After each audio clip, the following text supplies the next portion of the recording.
Morning, everybody. Thanks for joining us for our webinar series. It's on time, so I'm just going to go ahead and let Henriette get started. If anybody has questions, you can put them in the chat or the Q&A. All right, thank you, Crystal. Welcome, everybody. This is going to be our last webinar.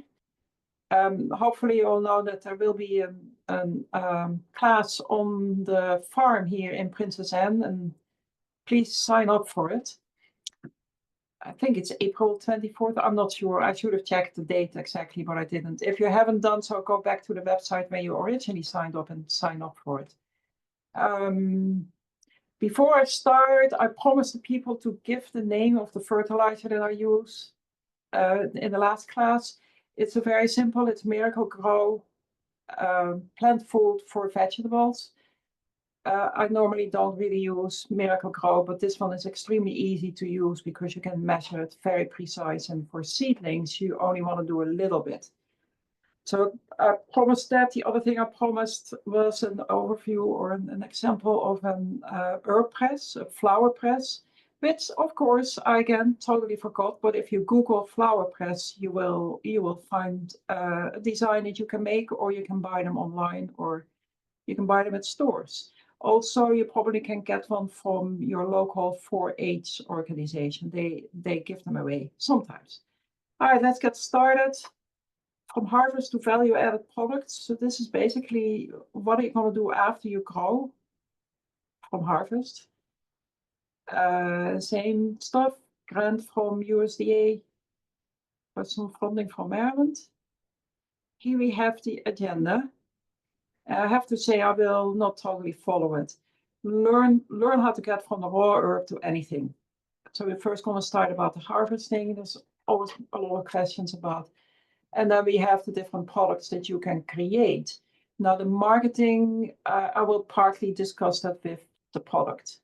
Questions, if you have a question, put it in the chat.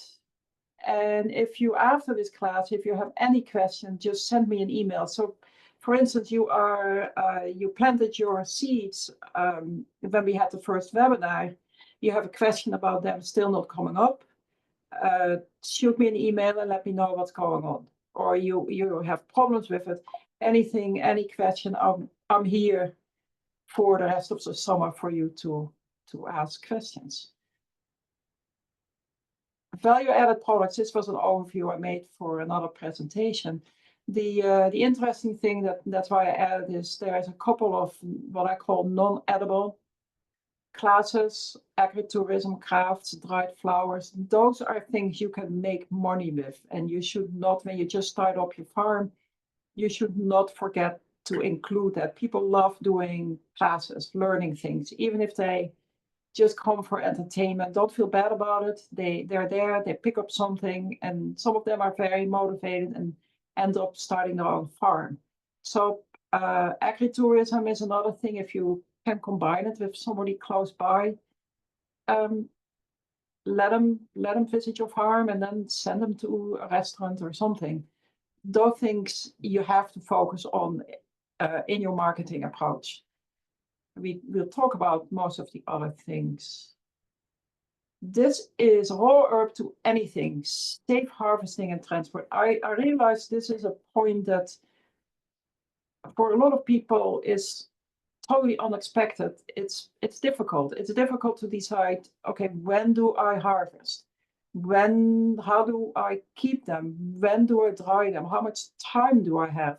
So we'll talk a little bit about this. You want to harvest your herbs, if you harvest the leaves, in the morning, always after the morning dew is done.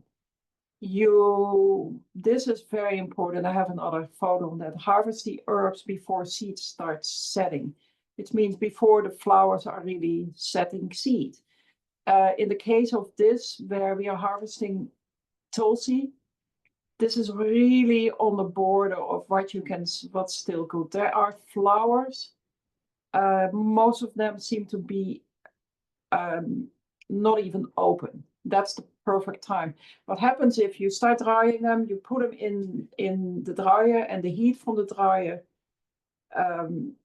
continues or even starts your seed setting process in high speed. Because of the high temperature, the seed setting goes faster than it would do normally. So what happens is you put your flowers in, perfect, nice, beautiful flowers, you take them out, and what you find back are seeds. It's not what you want, so pick them early. Other thing you see at this photo, we put them in bags. This is at my own farm it's a while ago, we hadn't really set it up. Very practical, I have to admit. And we used bags which were approved by the Maryland Department of Health. That's why we really used bags. It's very easy. You can transport it very easy. The only problem is you need an endless amount of bags, and those things are expensive. So nowadays I harvest on a sheet, just a big old clean sheet that after every use I wash. When you are harvesting, Ben here is picking them, and he makes sure that they do not fall on the soil. He also checks while he's picking if there is anything in it. Sometimes you find frogs in it, but other times you find like little foamy stuff. Anything polluted, you cut out. You do not dry, even if it's a tiny little bit. That whole branch is going to be thrown away. What else did I see? If needed or if required, spray or wash the herbs to get rid of pollen and dirt. Maryland State used to require that every herb that you harvest was washed. You could get an exception on flowers. These days, they are a little bit easier. They accept that you don't wash them all. So it's really up to you. They also accept now that you spray them off instead of dipping them in clean water in a sink. This is a huge difference. If you harvest them and you see pollen, it definitely will be the case if it's in the summer. You cannot do anything else than wash them, because the last thing you want to do is add pollen to your herbs. Write SOP on your harvesting and trends. Yes, I will talk more about it. I was like, what did I write here? What I mean is you have to write a standard operating procedures on how you harvest. This is formally, if you're in Maryland, this is formally not part of what the health department can require, because it's still agriculture, you haven't processed anything. They do want to see an SOP on how you harvest and how you bring it to your processing area. Bring it to a processing area. If you pick your herbs like 2 hours away from where you will be processing them, some herbs don't like that. Lemon balm gets black very easily. Some flowers get really in a bad shape. So try to process as close to where you are and have as limited time between the two. If you have to transport them, or even if you have to wait like half an hour, put them in the shade if you don't have a cool area.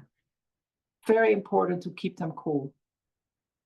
And not stacked too high up. That was an advantage of the bags. They're not stacked up on top of each other. When to harvest flowers.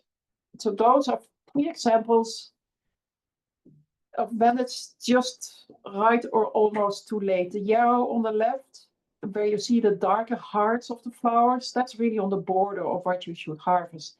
They tend to get black when they start setting seed. As soon as they start getting black, your harvest is going to be a lesser quality. You want to pick them when they are like the right bottom flower. That is really perfect. The one in the middle is a little bit too far. But what's happening, you're not going to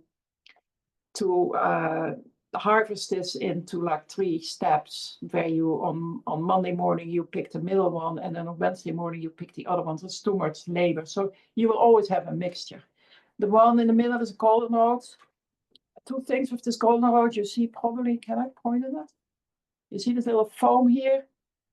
I don't really know what it is, and I don't really care what it is. I cut it off and throw it away. So this whole top of this plant, I cut off and toss.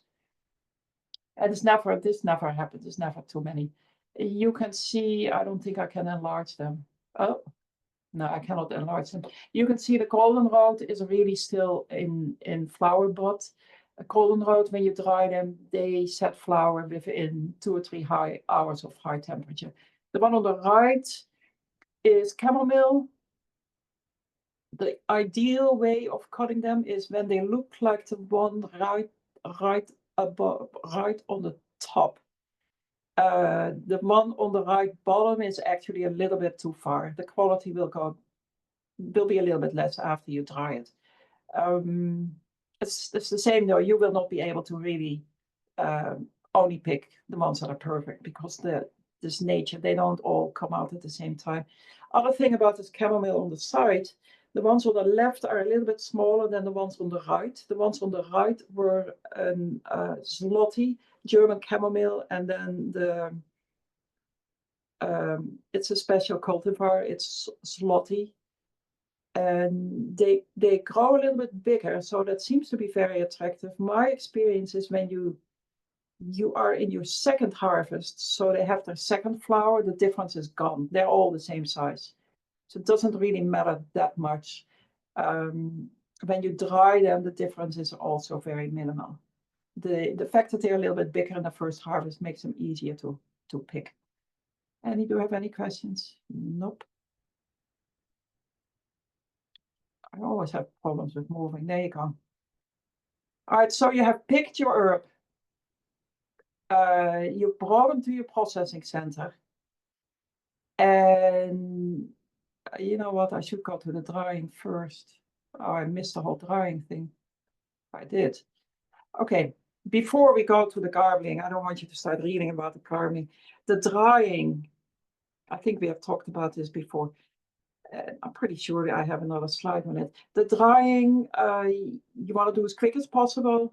The dryer in Maryland needs to be approved by the health department, not by the agricultural department. The dryer, the health department wants you to only have a dryer that can be temperature controlled and humidity controlled. You can build one yourself, but you need to make sure that you have these two things in there. You have to have a measuring of the temperature, and they need to be able to see it. And you have to have a measuring of the humidity that they need to be able to see. Also, if you build one yourself, the inside needs to be totally clean and washable. The area where the plant touches a tray or anything needs to be food grade. The health department does not like it when you build one yourself. And so you need to be prepared that everything looks extremely clean and ready to go for them. They will fall over any little thing that's not totally right. But it's doable. And actually we are building one that will be used as an example for all people like you guys here at the school. We're making progress. Hopefully it'll be done in when we start harvesting, so beginning of April. It would be nice if it was done when the class is here, then you can see it. It's a little early for drying, but it would be good if you could see it. The drying, after you dry it, so no matter how you dry it, some people hang the herbs. I personally hang my herbs. If somebody gives me like a lot of stems with leaves, I automatically make them into a bouquet because I used to do that in the flower industry. So that's my natural reaction. I make them in a bouquet and I hang them a head down in my dryer. Most people will not do that because it's a lot of work. They lay them down flat. If you lay them down flat, make sure you don't stack them up too much. You can probably do 1 or 2 layers, not more than that. If you do chamomile, definitely do not more than 1 layer. The goldenrod, you can do like a little double, but not too much. Same for the yarrow. So now the things are dry. Yeah, we're going to talk about it more later. They are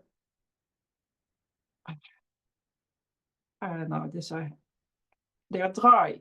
You have your dry herbs. They're sitting on their stems. Clearly, when you make teas or when you want to sell herbs, they cannot be sitting on their stem. So there are 2 ways you can do this. The way I do it, because I hang them, I go with my hand from the top to the lower end and I take off all the leaves and the flowers by moving my hand down with a glove. Henriette, I'm sorry to interrupt. Yes, it's okay. I just didn't want us to get too far away from the point. I've got 2 questions for you. First, are there differences between the counties in terms of Maryland Department of Health knowledge about herbs and drying of medicinal herbs? There are some counties that require that you share your storage space with them. With Comico County, where I am, they used to do that. They don't do that anymore. That's the only difference. I have never heard any county having any other regulations than what the Maryland Department of Health has. And the local county has the storage space because they're afraid for fires. It needs to be fire safe. So thank you. The second question is, for a dehydrator, it doesn't need to be commercial grade. Also for the humidity, does just being able to see what it is okay? Excuse me. I get the question. They require a commercial, is a good question, because there's a very simple reason. They require a commercial dryer when you buy one of those tabletop things, because you can dry on a fixed temperature. You can set your temperature. If you buy a non-commercial one, it's very often only set like low, mid, high, very high.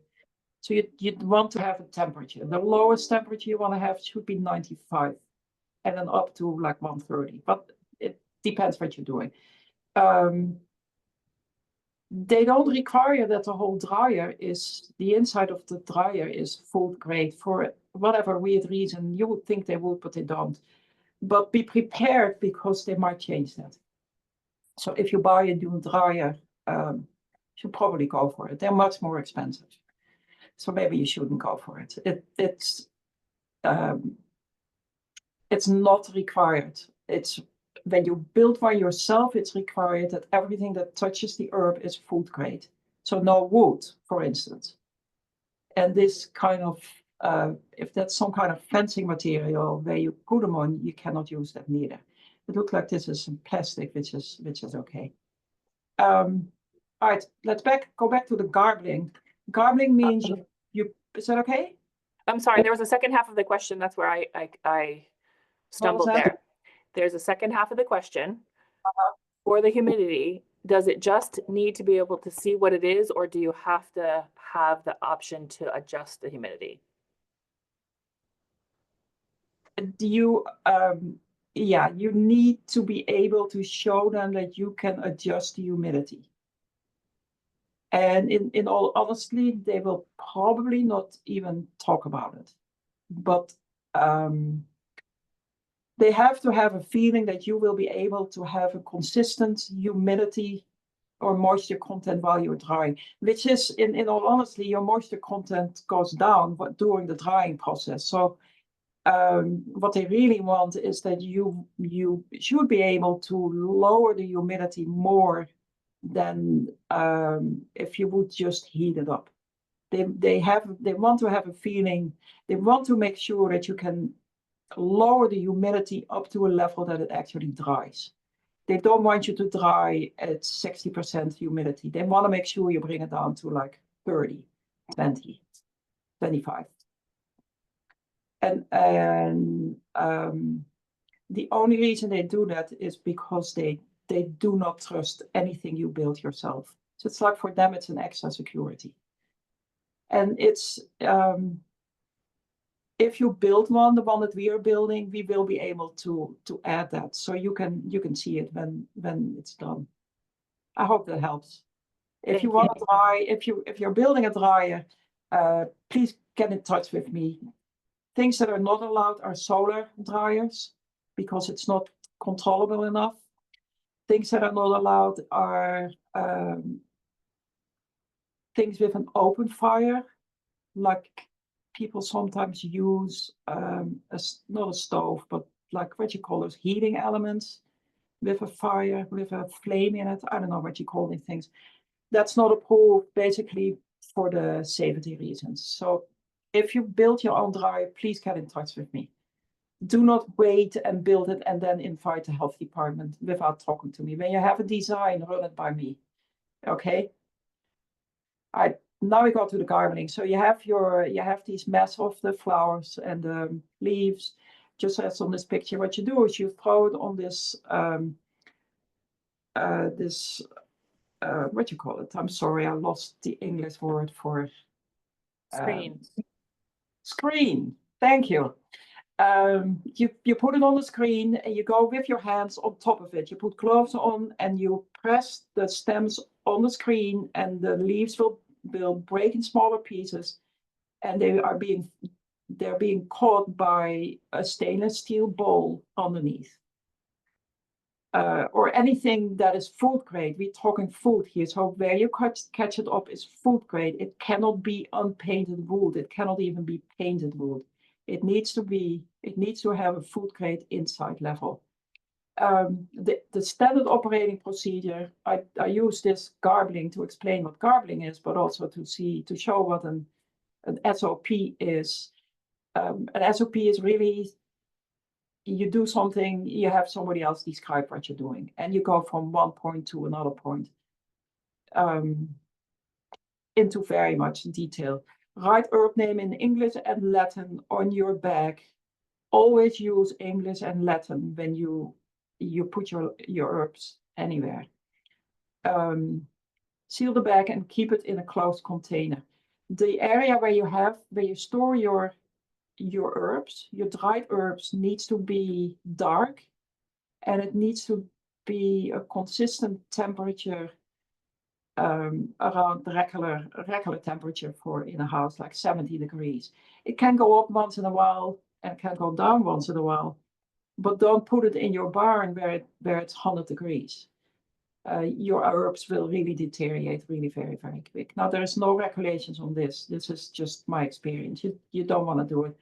They do fine if it freezes. So, but going up and down temperature in itself is not really good. Close the container, very important, so the mice cannot get into it. Now, I have very often not put them in containers, and I saved them. In the beginning, I saved them in just regular freezer bags. Never had a mice problem. But then I was like, I better put them in containers and close them. You never know. Any questions? This is a very time-consuming part of the drying. I absolutely hate the garbling. I know larger companies that have volunteers to do the garbling because it seems to be peaceful. I hate it. I cannot stand doing it. That's one reason I hang up my herbs and I just go with my hands and drop it off. And then I crumble it later when it sits in the bag. So it's up to you. Yes, there are some questions, Henriette. I knew it. There's a follow-up question. I have heard that in some counties, Department of Health agents are more knowledgeable about medicinal herbs, whereas in another they are not, and thus are more strict in regulations. So education may be necessary on our part to inform those agents. May or may not be true. Yes, they, in all honesty, the agents from the health department that I have been with here on the Eastern Shore, they barely know about drying herbs. They do know the food safety regulations. What they are looking at is your paperwork. They check if you have records. They check if your labels are correct. They check your water. Your water needs to be safe. They make sure they walk with you through your process, but I don't think they really check what you're doing. They just want to know that you have a process. They always look at your written standard operating procedures. I figure that if you're in an area where there's more herb dryers, they will know a little bit more. The 3 different ones that I've had here, the first one came for like 4 different years, and she really got an interest in it. So she started learning, and the more she knew, the easier she became. The less they know, the more they focus on the paperwork. They're always in a rush. They never have time. But at the other hand, they love coming to my farm because normally they go to fishermen. They're checking out the size of oysters down on the Eastern Shore. So being in a nice environment where it really smells nice is a very good thing. Do not give them any of your tea. They're not allowed to drink any of your tea or to taste it or to go home with a bag. Don't sell it to them. Really don't bring them in that position because they're not allowed to do that. Other questions? Yes. Do you worry about putting paper things in plastic, excuse me, do you worry about putting things in plastic for absorption rather than in paper? Yeah, I do, but at the other hand, I don't want it to go bad. So if I use a bag, a paper bag, I only use paper bags with like that fatty inside or whatever it is what they put on the inside, like a coffee bag. I trust those bags. I do not trust the regular paper bags because the air can go through. So I want it to have this food safe cover on the inside. Then I don't use them too much because especially the bigger ones get very expensive and they're not big enough anyhow for the amount of herbs that I have. So I use the larger freezer bags, and as long as I keep them cool, I'm not too worried about anything going in. When they get warm, yes, I would be very worried about it. So it's up to you. Some people really get questions from customers, and we don't really. I've never had an issue where we are, but I can see that you have that when you sell, like in Washington D.C. People really want to understand what you've been doing, and as soon as it touches plastic, you're off. They don't want that. Any more questions? No, that's it right now. Thank you. Okay, garbling.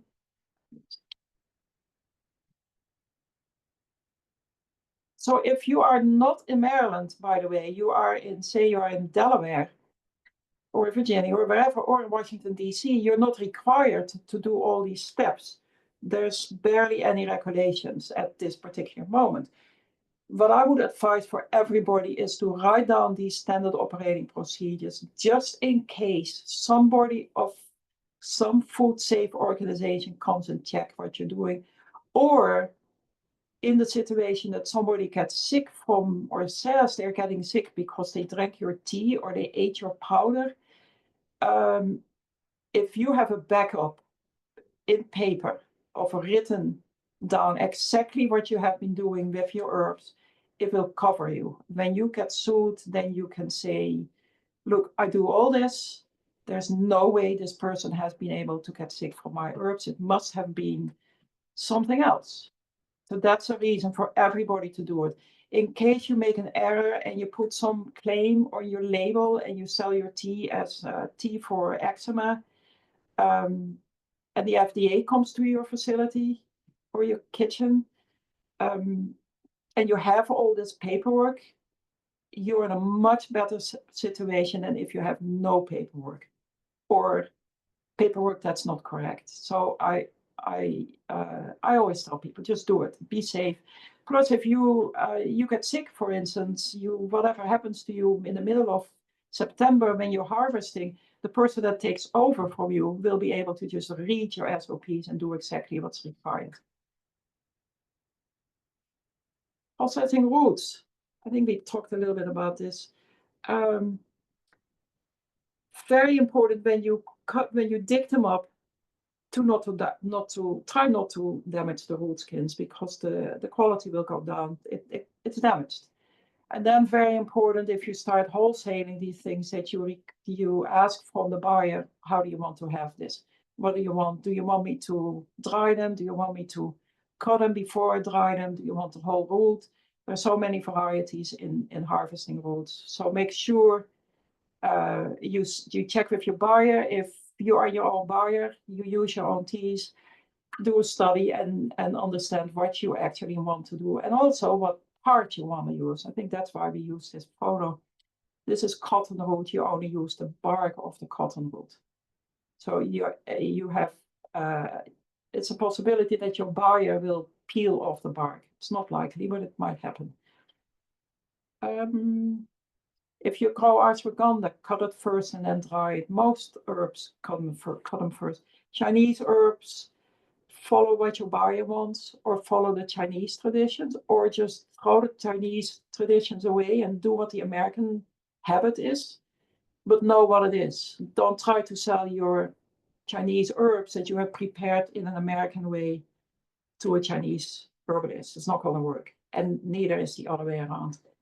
Again, make your SOP. If dried, make sure the final product has an acceptable water activity. we talk about that later. Processing flowers, basically the same. The advantage of harvesting like the California poppy with some of the leaves is you can actually really easily dry them if you have one of the smaller commercial dryers, the kitchen table things, with like 12 screens. You can dry quite a lot. And then if you do it every day, you build up a lot of fresh or of dried herbs. Create a lot number. A lot number can be something very simple that you can recognize. It doesn't matter how it works. I just use the date and the first two letters of the letter name of the plant. And then if I harvest from different lots and different on the same day, I have 1 MB. It's easy. The reason you're doing that is the same as with your standard operating procedure. Somebody gets sick from your herb. It has a lot number on the packaging. You can show where it came from. You can share with them what you've done with it. It's just really to make sure you're not vulnerable. Water activity. Yeah, I became creative here. Try to. Water activity is an indication of the amount of freely available water. If you look at my little drawings on the right, the one on the top has it has the blue dots. The blue dots is the water. It has blue dots in the middle of the stem. This is like, I don't know, what is this? It's like a cell or a stem, whatever you want to do. This is the plant. It has the blue dots sitting there. It's not connected to the cell or to any other particle. The ones that are connected or sitting on top of the black circles, they, for instance, are part of the cell. They're not free floating. They're part of the cell. When you dry, the ones that are part of the cell will still be there. They will not disappear. If you measure the water content, then you measure every water spot that's in your plant. If you measure the water activity, you only measure the water molecules that are available, that are not bonded to a cell or anything. So that's the difference. The water activity is expressed in I don't know what, but it's 0.80. 0.80 is required by the health department. We advise to go for 0.60, which is lower, because between 0.60 and 0.80, you can have certain, like a minor fungus growing in it.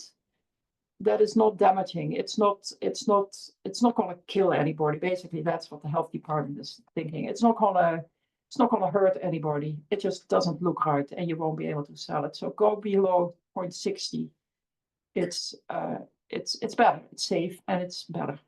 You also don't want to dry up till 0.2, 0.20, because then you throw away weight of your plant. The more water is out of it, the more weight you lose and the less money you get if you sell for weight.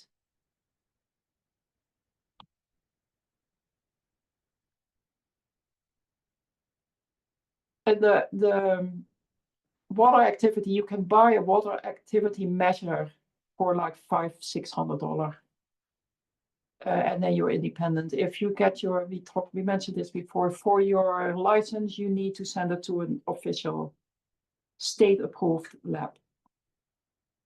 If you're not in Delaware, if not in Maryland, I would probably still check the water activity just to make sure. And anybody who wants a water activity check, they can mail it to me. Email, the address is, I believe, underneath my email. And we'll check it and we'll let you know, so you have an indication. We talked about the dryer. This is my dryer, and this is elderflower in it.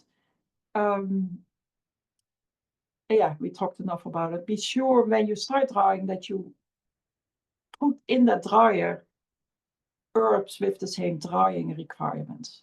I know there's a lot of people that have a bigger room and there's all kind of different herbs in it. For me, the quality is much better when you put everything in at the same time and you put everything out at the same time. Same thing, write standard operating procedures for everything separate. Not for every herb, but for leaves, flowers, and seeds. And roots. Packaging. Let me see what time it is. The ones on the right are the ones that I have been selling. I'm still selling my teas in this. Those are 1 ounce bag. One thing you need to keep in mind, there's 2 things you need to keep in mind. Your packaging needs to be attractive. It's very nice if the buyer can see what's in it. At the same time, they need to be safe. You'll be surprised what buyers do with tea.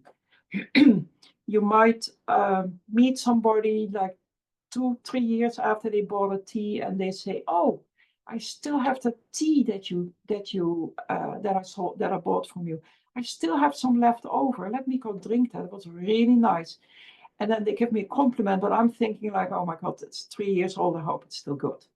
So it's not only the quality of your drying, it's also the quality of your packaging. The thin, the cool little rice paper bags, pouches, I love them. They look fantastic. They're very attractive. But if you meet somebody, if somebody buys it, it's going to hold that tea for 2 years, it's done. So what you can do is write on it, use before, and then say like 6 months ahead of time. You can do that, and then if they complain later that it wasn't good, you can say, yeah, but it's like 2 years after.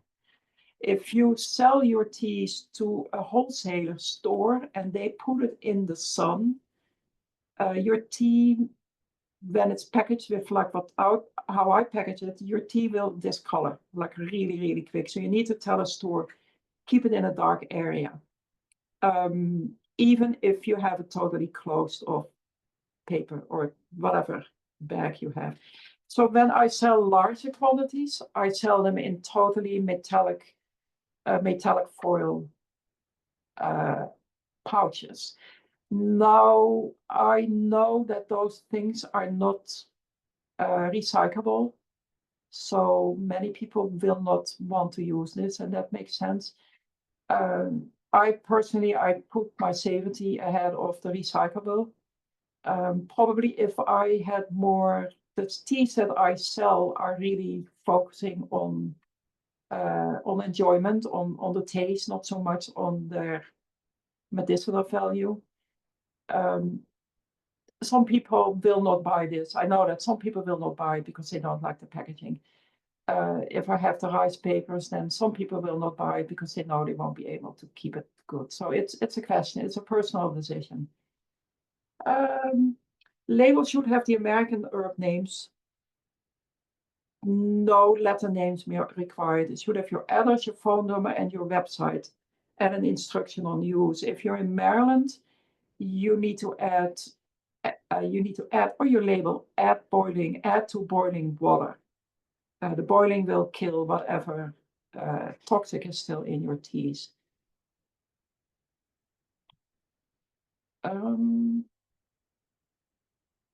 I think we gave you this before. You can probably take it over when you get the one. Marketing dried herbs. Yeah, you need to make sure that you really understand that you are selling a product that can always be bought for like half of the price that you're going to ask for it. You also need to make sure that you sell a fantastic product, but you cannot use your best advertisement by mentioning this tea will help your cholesterol level. You cannot say that. So you have to become very smart in coming up with a good elevator, what they call it, saying for your label. Just read this. For me, farmers markets, I did it a couple of years. I really got to understand the people I sell to. I did learn that it's not really important if I like the tea. It's important that my customer likes my teas.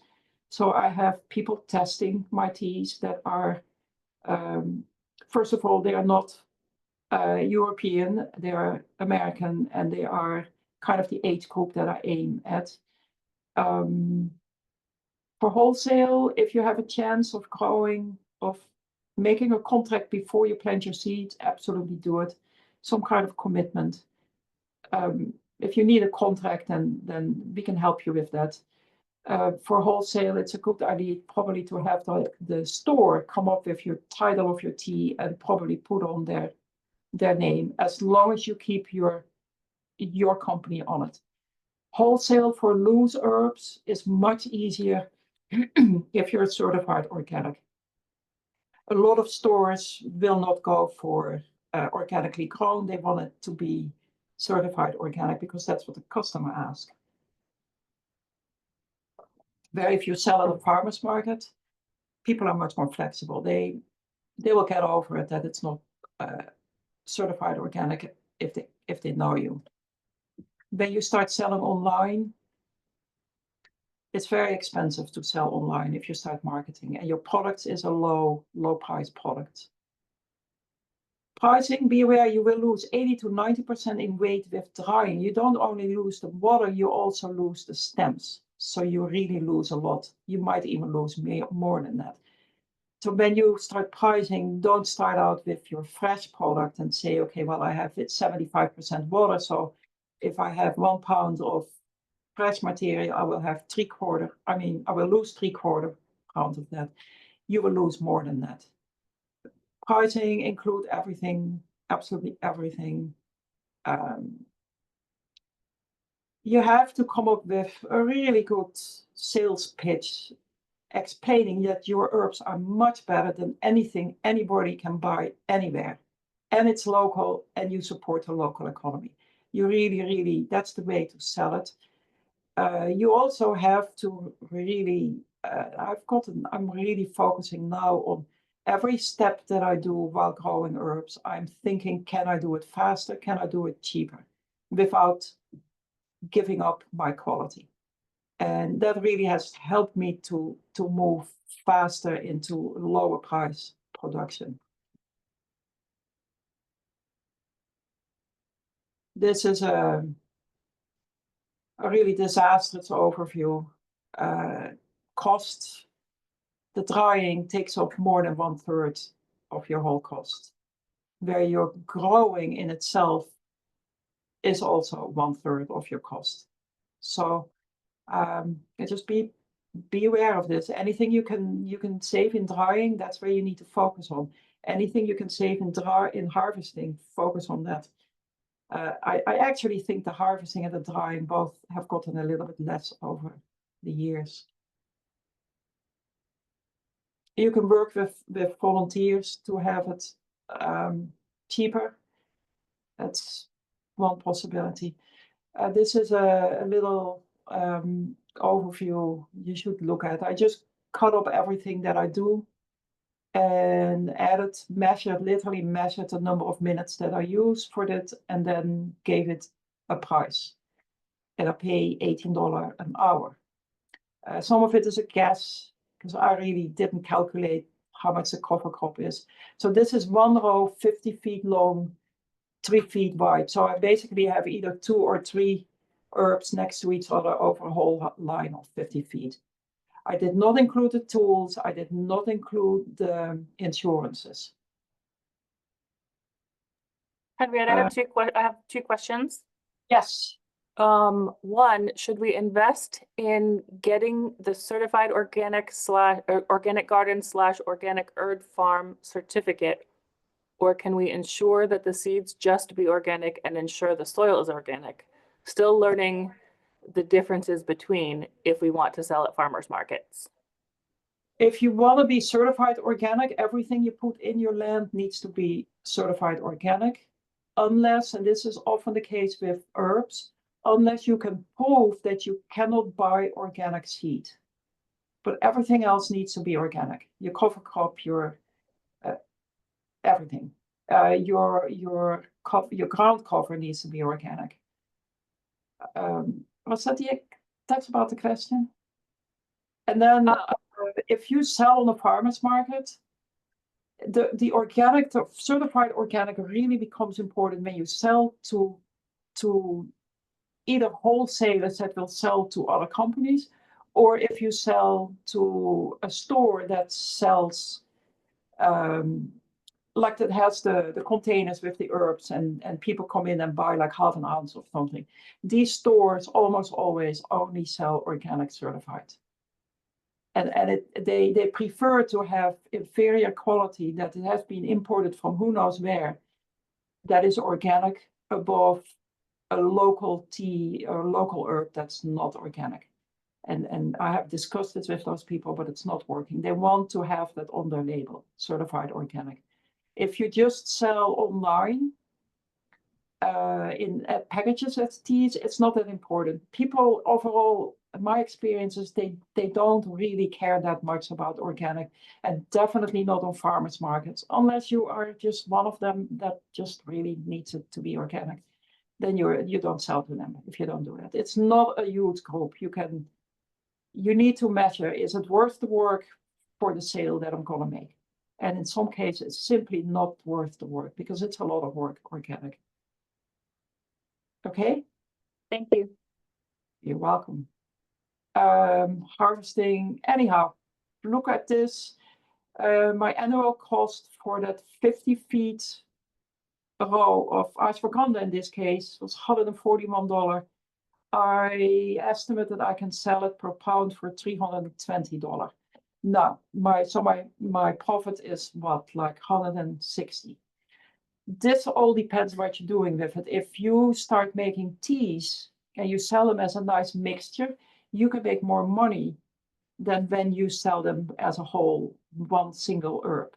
You also spend more time on mixing them, and you need to make sure that the taste is good. Your packaging is different. So it looks more attractive to create teas, and in most occasions it is, but be aware you start selling much more smaller packaging.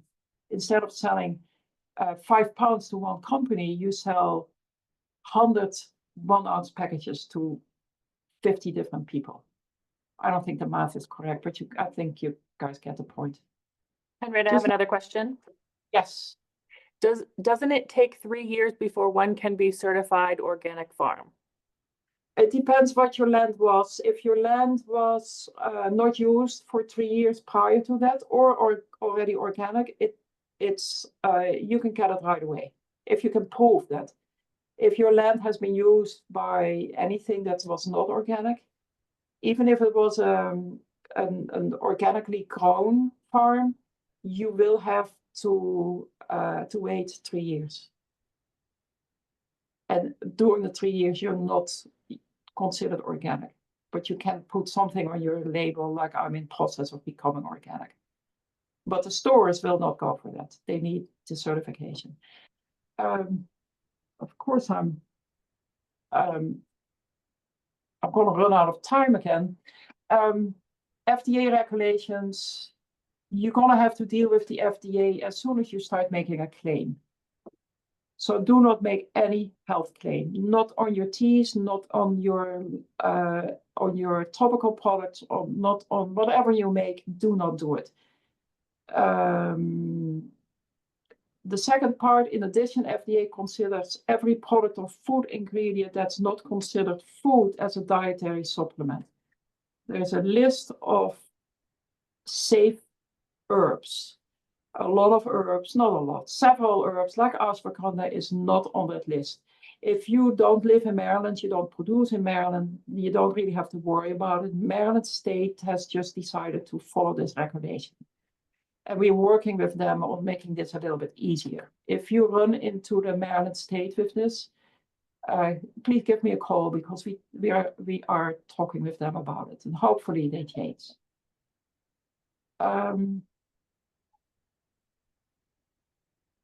This is one thing I haven't mentioned before, is the kill step. Just the reason behind their fear. They want to have 2 kill steps. A kill step is where any organism that's dangerous gets killed. So for teas, they require drying to that lower water activity, and they also require add boiling water. So that's the reason behind it. And then the second part of this is what I just mentioned. Oops, oh, good manufacturing practice, just read this. This is for when you you want to sell dietary supplements, you want to sell tinctures, you need to follow the good manufacturing practice. We will be having a class on creating the CGMPs, the good manufacturing practices, sometime in the close future.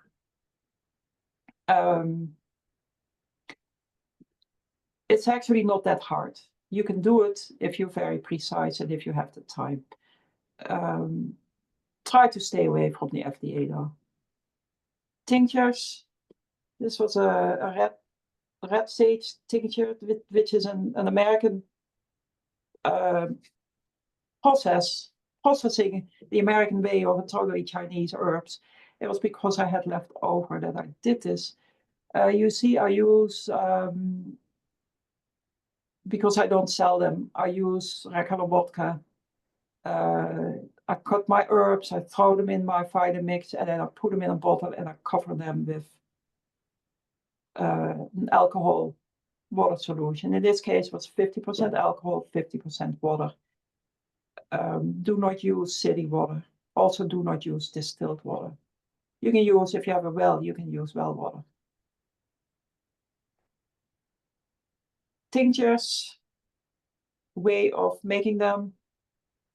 If you start selling tinctures and you want to not follow the regulations because you only sell to a few people or whatever reason you have to not to go FDA approved, please make sure that you write everything down what you're doing, that you have those standard operating procedures. If the FDA comes and checks your facility, or if they send you a warning letter, and you can answer, you can respond with an overview of everything that you have done step by step by step, they are willing to work with you to fix the problem. If you do not have that, they will close down your company and you're lost. You will not be able to start again. So even if you're anywhere else, just keep on writing down exactly what you're doing. Capsules, any kind of capsule you make, it's suspicious. It's different if you make them for your clients, if you're an herbalist, but to sell them on the market, don't do it. Challenging cost profit picture. Yeah, this is just the attraction of making tinctures is just financially. Your profit is so much more than when you sell them, when you dry them. But you also have this huge risk. You have the advertising, and it's really hard to sell them because many people sell them. And there are, contrary to when you dry your own teas and sell them, there are always better quality tinctures on the market than the one that you can make, according to the people that go into the process of making them. And you saying, well, I use local herbs, is not as effective as it is when you sell your teas and they can see that you're using local herbs. The higher level of technical possibilities with a company that's making tincture, you will not be able to imitate that.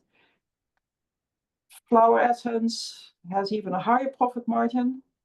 Flower essence is a perfect profit margin, very attractive, but I don't know how to sell flower essence. It's very, very hard.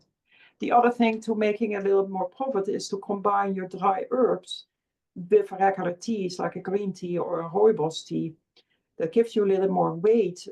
It has a high acceptance level by people that buy it, and it just thins out the amount of dried herbs that you use from yourself. So your profit margin increases because you can still buy even good quality tea for relatively cheap. Cosmetics. Creams, salves, same thing as before. Do not make any claim, but I didn't add in here, as long as you sell below $100,000 a year, you do not have to be licensed. The only thing you have to do is let FDA know that you're making these products. Basically, no claims. The link, I cannot put that in my thing.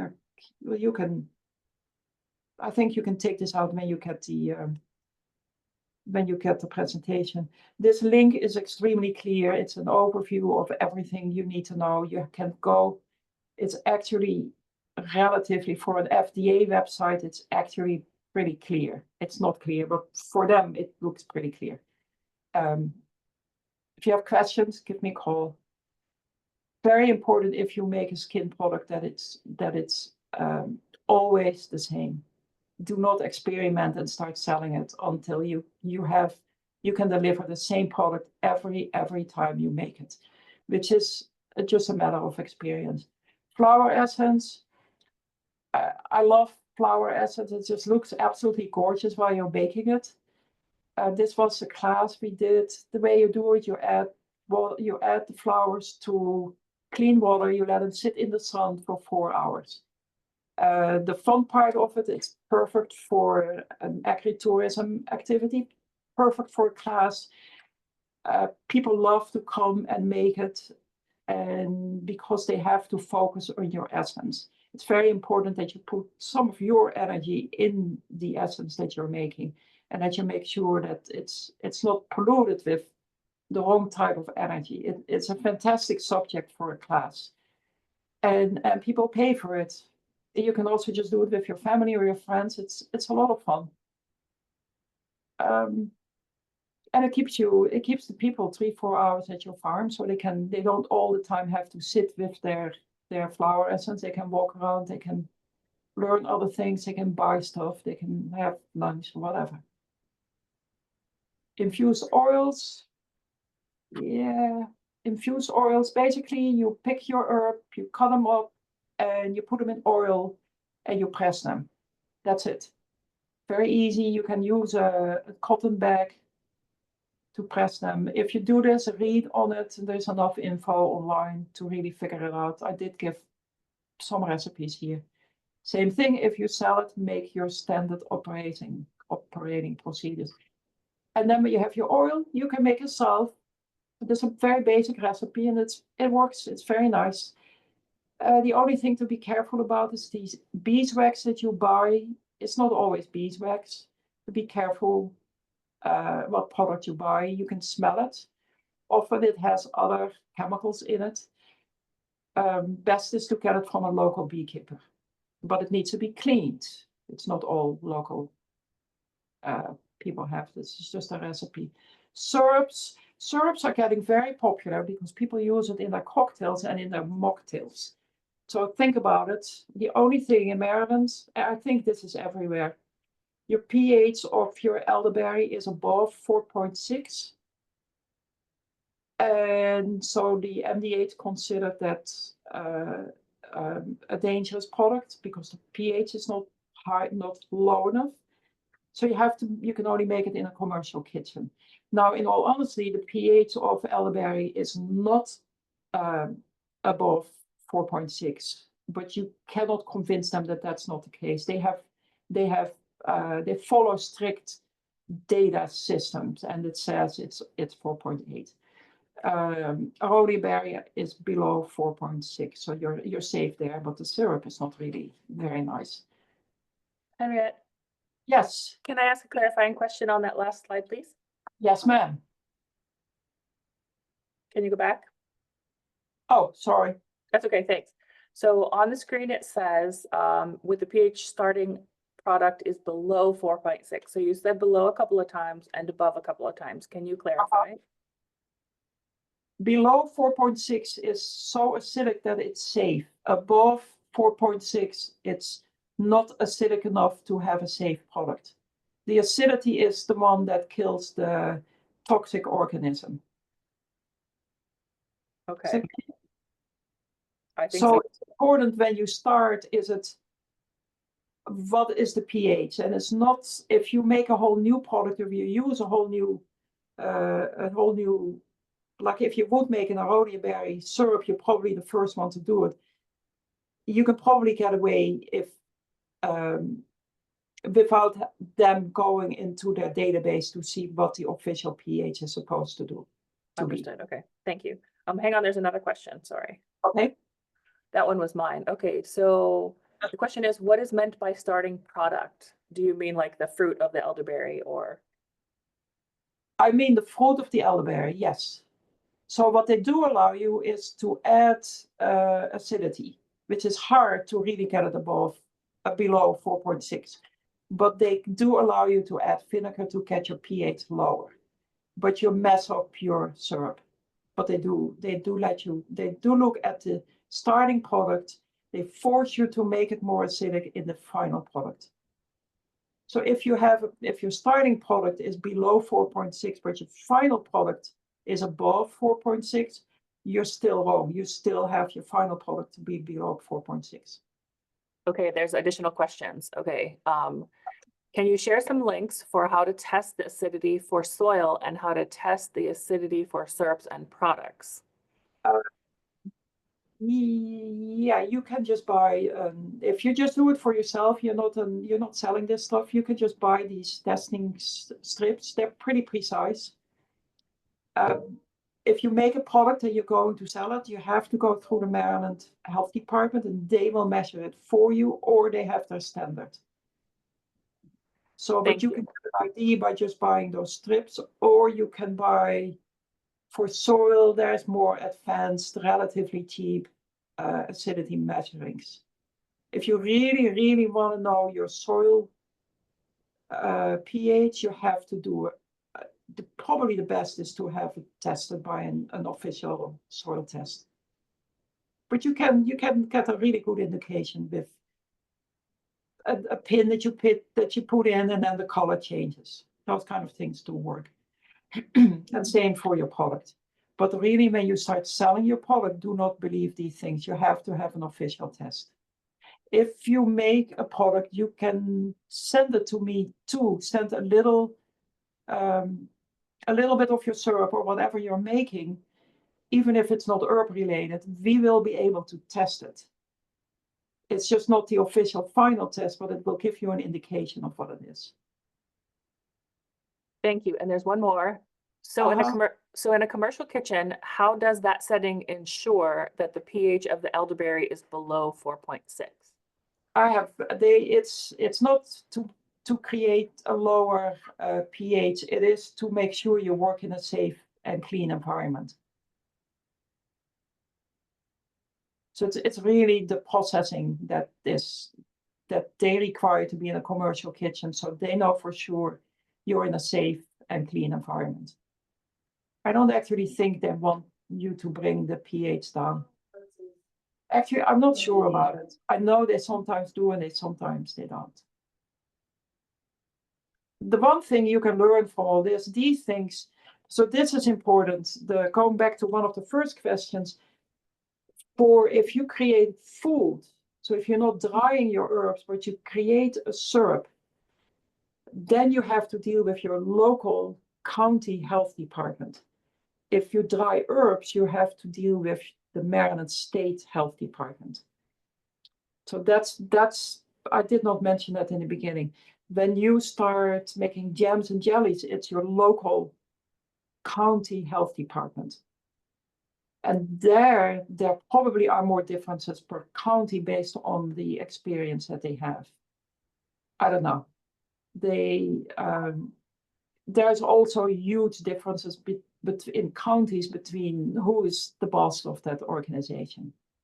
It's always important to be nice to them and basically do what they say. But just don't question them, don't get upset with them. Always be nice, how hard it is. Thank you. You're welcome. Edible flowers. If you sell fresh edible flowers, it's just a raw agricultural product, just like salad. If you want to dry flowers and then sell them as edible flowers, there is a kill step missing. The boiling water kill step is missing. So they want you to have an additional kill step, which is dry them to 160 degrees for a short period. There's one farm that went through all this. It was extremely painful to get them to agree on selling dried edible flowers. The problem with dried edible flowers or dried powder is it's eaten without any food or processing. So that's where this is coming from. All right. Any questions? Write down my email, or you will have my email. make sure that if you have questions that you just call me or you just send me an email. I'm here to help. That's what I'm supposed to be doing. And no question is weird or odd. Might be, but I will not. It's fine. And people always have all kinds of questions. And again, if you want to have the water activity tested, send it to me. If you want to have the acidity tested, send it to me. And I will get back to you. Henriette, I do have a question. Yes. This is such a great session. Do you have any suggestions for growing lion's mane? They would be used for salads and to add in coffee. Mushrooms? No, I don't. I don't. I know a little bit about mushrooms, but I'm not an expert in it. I do know that for drying, so I'm a little bit I can share. The requirements for drying are the same. You have to use the similar kind of dryer. They will require the water activity. I guess they officially want you to add boiling water. I'm not sure about that. Now, the thing with this boiling water, and I hope nobody from the health department is listening to this, you have to put it on your label. It doesn't mean the people actually are being forced to do it, but it's just really, they want it to be on the label. Yeah, lion's mane, any kind of mushroom, you can use the same. I hope the dryer that we create here, that we will be able to use them for mushrooms and for vegetables and anything, tomatoes. Yeah, sorry, I don't know anything more about mushrooms. Okay, I have another question. If selling to a wholesaler, do they ask to see your SOP, and does Maryland require a barcode for processed herbs when selling in addition to lot number? It really depends the buyer. If you go to a buyer for the first time to introduce yourself, or maybe the second time they have an interest, it's probably a good idea to bring your SOPs with you, that book. They maybe have an interest in it, but it will give them a good feeling. They very often, but not always, require that you have a license from the Maryland Health Department or from wherever you are. Not all stores do that. What was the second question? Do they require, so first was, do they ask to see your SOP? And the second question was, does Maryland the barcode in addition to the lot number? No, they don't require your barcode. I think they are the ones that put a barcode on it. You don't, I'm not totally sure. I have never seen anybody selling teas in Maryland that had to add a barcode on it. So I guess not. It's the same with, if you sell food, you have to split it up in ingredients, like this much protein, this much sugar. You're not required to do that for teas neither. That wouldn't make any sense anyhow. Which doesn't mean they wouldn't require it, but yeah, I'm sorry. I will check that out. You got me curious. I have no idea how you get a barcode. Oh well. For the future, for the people not in Maryland, I really fear that the regulations that we have in Maryland will be spreading all over the country. There are some states that are similar to Maryland, and others that have no requirements. But looking at just the food safety concerns that people have, well, I don't know what's going to happen with the whole FDA in the close nearby future, but in theory, I fear that it will spread. So if you start and you're in Delaware, you should really set up following the requirements for the Maryland Department of Health, with probably an exception for your dryer, because you don't have to go into this super painful process that they have. But I would really advise everybody that makes any herbal products to make those standard operating procedures and make sure that everything is clean. Any more questions? We lost Crystal. No, I'm here. There is a statement, not a question. Okay. So that's all the questions that we have. Okay, very good. Well, thank you. It will be weird to for me to not prepare my webinars anymore, but probably gonna do some more in the future. You never know. But I really hope to see everybody. Crystal, do you know when this class is here? April 20, yours, it's April 26th. April 26th. It's on a Saturday. It's gonna be fantastic, nice weather. And it's gonna be absolutely worth the drive. We will be doing some seating exercises. Hopefully, well, not hopefully, we will have some seats that are already a little tiny little plug, so we can talk about the challenges and I fear we will have some kind of issues with them, so people can learn from our problems. And it would just be good to see everybody and exchange what you're doing and exchange ideas. And if you have a product, it'll be fun if you bring it with you so we can see what you're doing and maybe make a little taste test.